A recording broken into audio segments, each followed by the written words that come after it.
அனைவருக்கும் வணக்கம். இது சங்கிலியன் செய்திகள். செய்திகள் வாசிப்பவர் செய்தியாளர் எஸ். கலாதேவன். இன்றைய இலங்கையின் பிரதான செய்திகள். பிரதான செய்திகளின் முதலில் தலைப்புச் செய்திகள். மாவீரர் துயிலுமில்ல பணிகளை மேற்கொண்டவர்களின் மீது தாக்கிய இராணுவத்தினர். கண்டி கடுகனாவில் நடந்த பாரிய மண் சரிவு, வெளியான சிசிடிவி காணொளி. பிரபல ஹோட்டல் அறையில் வெளிநாட்டு பெண்ணுக்கு காத்திருந்த அதிர்ச்சி, ஒருவர் கைது. அம்பிட்டிய தேரரின் இனவாத கருத்து, நீதிமன்றத்தில் அதிரடி உத்தரவு. அனுரவின் பிறந்த நாளில் அதிர்ச்சியாக மாறிய லண்டன் விவகாரம். யாழில் தவறான முடிவெடுத்து சிறுமி உயிரிழப்பு. சங்கிலியன் பார்வையாளர்களுக்கு வணக்கம். எமது இந்த சேனலிற்கு முதல் முறையாக வருபவர்கள் சேனலை சப்ஸ்கிரைப் செய்து உங்கள் பெயர் ஆதரவை வழங்குமாறு கேட்டுக்கொள்கின்றோம். இனி விரிவான செய்திகள். மாவீரர் துயிலுமில்ல பணிகளை மேற்கொண்டவர்களை தாக்கிய இராணுவத்தினர். மணலாறு பகுதியில் உள்ள துயிலுமில்லம் ஒன்றில் துப்புரவு பணியில் ஈடுபட்டிருந்த பணிக்குழுவினரை இலங்கை இராணுவத்தினர் துப்பாக்கியால் அடித்து தாக்கியுள்ள சம்பவம் ஒன்று இன்றைய தினம் இடம்பெற்றுள்ளது. மணலாறு பகுதியில் உள்ள உதயபீடம் மாவீரர் துயிலுமில்லத்துக்கு மாவீரர் நாளுக்கான ஏற்பாடுகள் செய்வதற்காக பொதுமக்கள் இன்றைய தினம் காலை சென்று துப்புரவு பணிகளை செய்துள்ளனர். அப்போது சென்றவர்கள் மீது மணலாறு உதயபீடம் மாவீரர் துயிலுமில்லத்தின் சுற்றி வளைத்து அங்கிருந்தவர்கள் மீது இராணுவத்தினரும் அளம்பில் புலனாய்வு துறையினரும் துப்பாக்கியால் தாக்கி அடித்து விரட்டியதில் தப்பி வந்ததாக பாதிக்கப்பட்டவர்கள் கூறியுள்ளனர். கண்டி கடுகனாவில் நடந்த பாரிய மண் சரிவு, வெளியான சிசிடிவி காணொளி. பகல கடுகண்ணாவ கணேதென்ன பகுதியில் நேற்றைய தினம் இடம்பெற்ற மண் சரிவு தொடர்பான சிசிடிவி காணொளி சிக்கியுள்ளது. பகல கடுகண்ணாவ கணேதென்ன பகுதியில் நேற்றைய தினம் மண் சரிவு ஏற்பட்டு வர்த்தக நிலையம் ஒன்றின் மீது பாறை விழுந்து பாரிய அனர்த்தம் ஒன்று ஏற்பட்டது.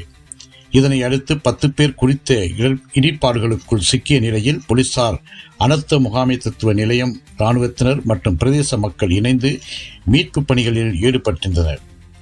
மண் சரிவில் சிக்கிய 6 பேர் உயிரிழந்துள்ளனர். பிரபல ஹோட்டல் அறையில் வெளிநாட்டு பெண்ணுக்கு காத்திருந்த அதிர்ச்சி, ஒருவர் கைது. கோட்டை போலீஸ் பிரிவில் பிரபல ஹோட்டல் அறையில் தங்கியிருந்த வெளிநாட்டு பெண்ணின் பணப்பையை திருடிய சந்தேக நபர் கைது செய்யப்பட்டுள்ளார். கோட்டை போலீஸ் நிலையத்துக்கு நேற்று கிடைக்கப்பெற்ற முறைப்பாட்டின் பேரில் உடனடியாக செயல்பட்ட போலீசார் அந்த சந்தேக நபரை உடனடியாக கைது செய்துள்ளனர். அம்பிட்டிய தேரரின் இனவாத கருத்து, நீதிமன்றத்தின் அதிரடி உத்தரவு. அம்பிட்டிய சுமரரத்ன தேரரை கைது செய்வதற்கான உத்தரவு மட்டக்களப்பு நீதிமன்றத்தால் பிறப்பிக்கப்பட்டுள்ளது. ICCPR சட்டத்தின் கீழ் சட்டத்தரணி தனுக்க ரணசிங்க ககந்த கமகே 2023 10/23 அன்று செய்த முறைப்பாட்டுக்கு அமைய இந்த உத்தரவு பிறப்பிக்கப்பட்டுள்ளது. மட்டக்களப்பு நீதிமன்றில் இந்த வழக்கு விசாரணைக்கு எடுத்துக்கொள்ளப்பட்ட போது சுமரரத்ன தேரரை கைது செய்ய உத்தரவு பிறப்பித்ததாக ககந்த ககமே தனது முகநூலில் பதிவிட்டுள்ளார். வடக்கில் உள்ள தமிழ் மக்கள் தெற்கில் உள்ள மக்கள் வெட்டி கொள்ள வேண்டும் என அம்பிட்டிய சுமரரத்ன தேரர் கூறியது தொடர்பில் அவர் இந்த வழக்கை தாக்கல் செய்துள்ளார். 2 ஆண்டுகளுக்கு முன் குறித்த வழக்கு தாக்குதல் செய்யப்பட்டதாக இந்த செய்தியில் குறிப்பிடப்பட்டுள்ளது. அனுரவின் பிறந்த நாளில் அதிர்ச்சியாக மாறிய லண்டன் விவகாரம். ஜனாதிபதி அனுரகுமார திசாநாயகவின் பிறந்த நாள் அன்று மக்கள் விடுதலை முன்னணியின் பொதுச் செயலாளர் டில்வின் சில்வா லண்டனில் இருந்தார். அப்போது தமிழீழ விடுதலை புலிகளின் ஆதரவாளர்களால் அவர் பயணம் செய்த கார் மறிக்கப்பட்டு போராட்டம் நடத்தப்பட்டது. இதனை அடுத்து பிரித்தானிய போலீஸ் அவரை பாதுகாப்பாக அங்கிருந்து அழைத்துச் சென்றனர். இந்நிலையில் நாமலுக்கு ஆதரவான தரப்பு இந்த விடயத்தை கேலி மற்றும் கிண்டலாக சித்தரிக்க முயல்கின்றது.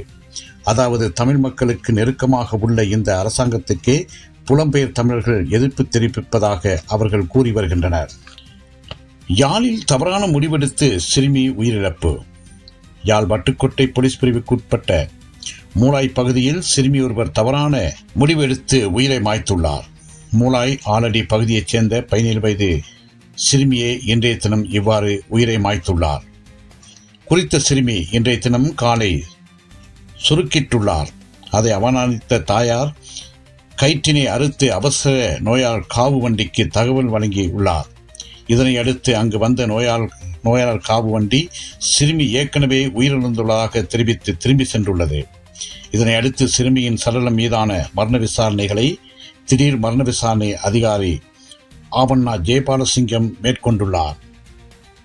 இத்துடன் இன்றைய இலங்கையின் பிரதான செய்திகள் நிறைவு பெறுகின்றன. மீண்டும் ஒரு பிரதான செய்தியின் ஊடாக உங்களை சந்திக்கும் வரை அன்பு வணக்கம்.